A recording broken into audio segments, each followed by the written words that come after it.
ibabalik ko ang lahat ng nawala sa senior citizen. Tuloy-tuloy, bakit parang spoiled kayo sa akin? Meron kayong metformin, losartan, vitamins, insure, bigas, regalo, cake, pensyon. Bakit? Bakit lahat parang puro senior? Alam niyo kung bakit? Kasi konti na lang ang birthday niyo.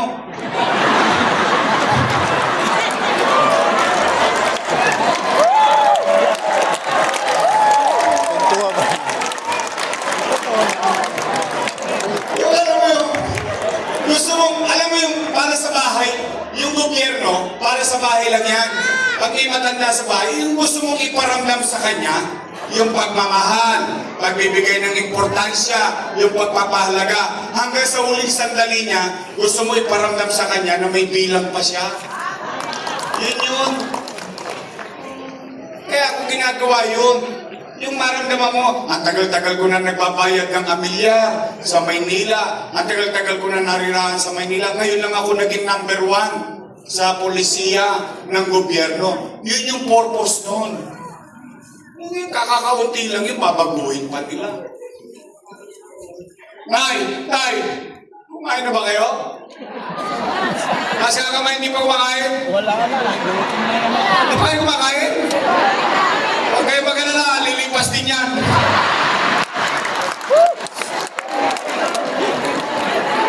Kala nyo.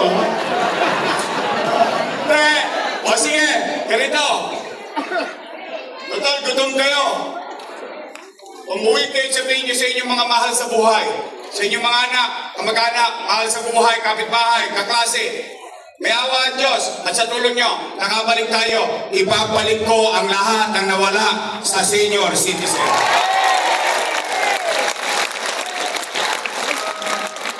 Pangalawa, totoo ba na kapag ikaw magpapacheck up sa health center, kailangan ka pa online sa schedule?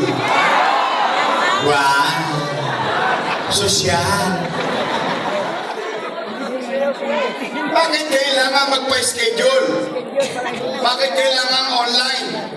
O sige, pag-usapan natin.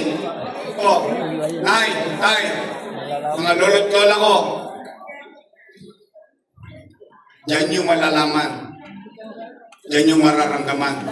Diyan yung mahalata na ang leader ng gobyerno hindi alam ang katayuan ng kanyang mamamayan. Bakit? Online, schedule. Una, anong kailangan mo sa online? Cellphone. Ano? Libre ba cellphone? Postcast ka. Pangalawa, ano pa kailangan mo? Load.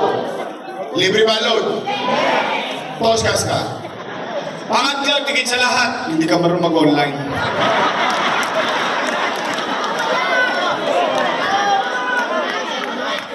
Hindi kayo marunong? O na, sample lang. Sample. Anong pangalan nyo?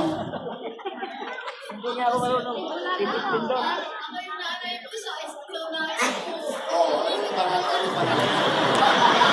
Maupo kayo, Nanay Roberta. Sample lang to, Nanay Roberta.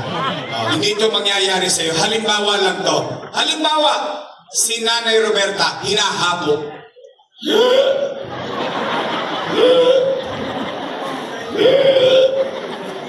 Apo, dali mo nga ako sa health center. Hinahapo ako. Ano sagot ng apo? Tumigil ka, Lola. Wala kang online. Ano nangyari?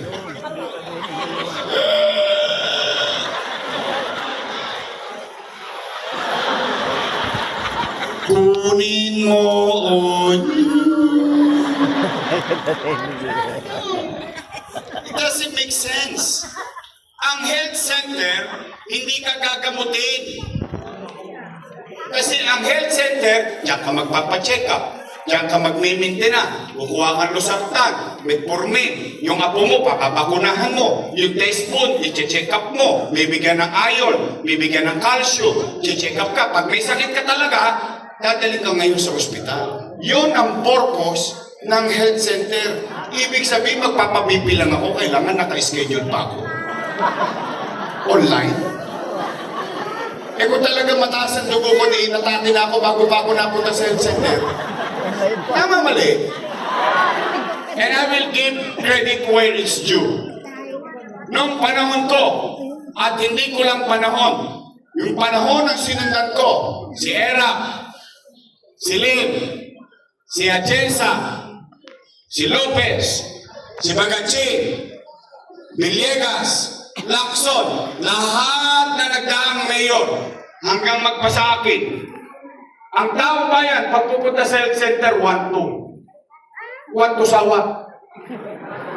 Anytime na gustuhin niya para magpa-check up, pwede siya pumunta. Ngayon, online, schedule. Wow!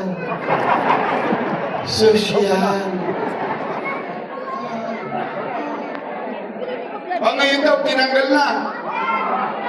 Totoo ba? O tingnan ninyo, kung hindi pa ako tumakbo, hindi pa tataas ang pensyon nyo. Kung hindi pa ako tumakbo, hindi pa tatanggalin yung online na yan. Buti pala tumakbo ko.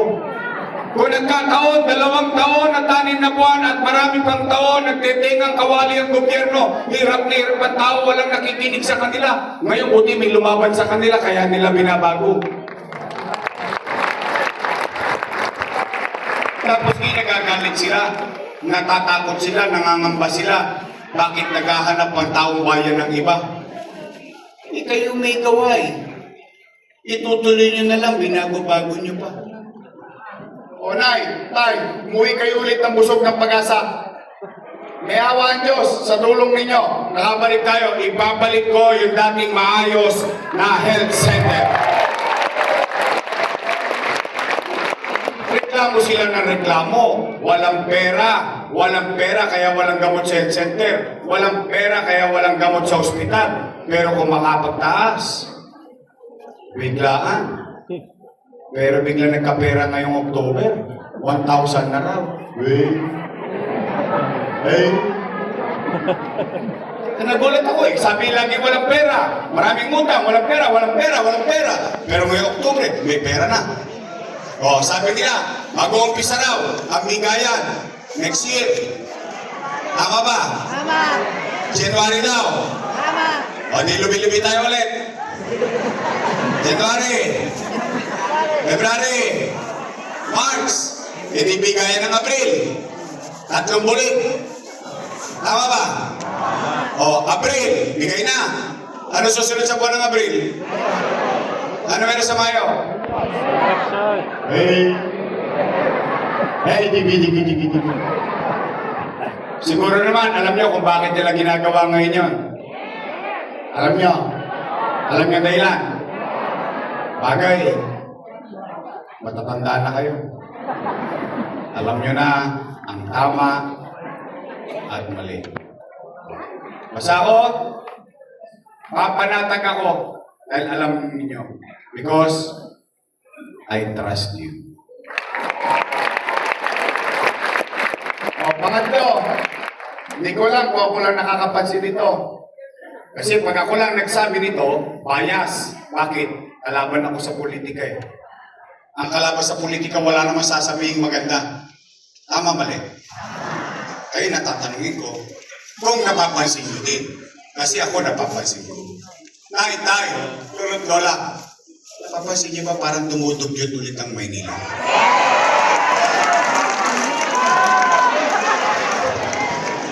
Talaga? Kaya bumalik ka na. Kaninang hapon, nagdadrive ng kotse. Yung kotse niya simple. Anong ginawa? Pinagsasaksak sa Binondo. Nasa akin lang yung video. Ngayon lang, bakit ako dito? Tay, ano nangyari sa atin? Kakasaglit ko lang nawala eh. Nung araw naubos na ang mga tulonggis eh. Takot na takot lahat sa Maynila yan eh. Nung araw may gobyerno sa umaga, may gobyerno sa tanghali, may gobyerno sa hapon, may gobyerno sa gabi, may gobyerno sa madaling araw. Ang gobyerno sa Maynila nung araw, walang o ngayon, Tay, 3 taon lang. Naka-recover na nga tayo. Ngayon, 3 taon lang. Balik na naman tayo square one. Number 1 na po tayo sa crime rate sa buong Southeast Asia. Ano nangyari sa atin? Bakit napabayaan na tayo ng gobyerno? Nakakalungkot eh. Kayo, yung iba sa inyo dito, maglalakad ang apo ninyo nung araw, panatag sila. Hindi kayo kinakabahan. Bakit? Alam niyo, may gobyerno. Eh ngayon, makalaman naman, samahan niyo ba? Apo niyo, papasok ko lang sa eskwela. 20 anyos na eh. Wala nang kapanatagan. Napapansin niyo talagang dugyot na ulit ang Maynila? Wala ulit gobyerno? Gusto niyo mabalik yung dating gobyerno mabilis kumilos? Nay, tay, lolo, lola, tulungan ninyo ako. Let's make Manila great again. Pangapat at panghuli, para uwian na. Kasi pag umabot to ng dinner, mag-ahabono si Amado Bagaching. Saan ba ako mapagalitan ako ng mga asawa nyo? Walang nagsahin sa bahay. Hindi, pero mahalaga ito. Tay, noong araw, itong mga kasama ko, pinupuri ako. Ngayon, ako na pinakamasama sa kanila. Pero okay lang yun. Hindi naman tayo pikon. O alam naman natin, alam ng taong bayan anong totoo. O pero may sinasabi yung mga dati kong kakampi na pumupuri sa akin, ngayon ipinapako ako sa krus. Sabi nila, si Yorme, maraming iniwang utang. Narinig niyo yun? Di ba yun ang sinasabi nila? Yun ang sinasabi nila kasi wala sila nagawa. Tama? Kaya daw wala sila nagawa dahil marami daw tayong utang. Wow. Galing. O sige. Tay, lolo't lola. Gusto niyo malaman yung sagot? Dapat lang. Pero ng taong bayan yun eh. Tama ba?